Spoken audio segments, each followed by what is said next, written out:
Hello guys, നമ്മളിന്നുള്ളത് അൽഫി മന്തി show.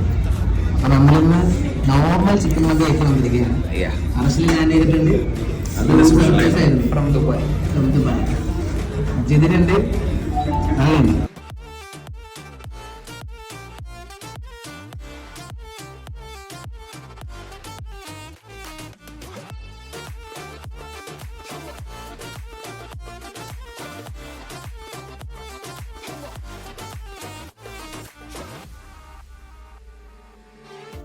അങ്ങനെ മാളിക പണിയണ മാറ്റത് തീർക്കണ കാറ്റിവനാണ്. സയ്യാറയിലാണവനേറിയ നേരവും പാഞ്ഞു മറഞ്ഞു പറന്നു. റഫാഹിയ ചൂടി നടക്കണ ചൂരതിലേറിയ സുബകവനാണ്. ദഹാബിനു വേണ്ടി നടക്കണ കിസയതുപോലൊരു പാട്ടവനാണ്. ദിനാറിന്റെ പായിൽ കിടന്നാണ് തൂക്ക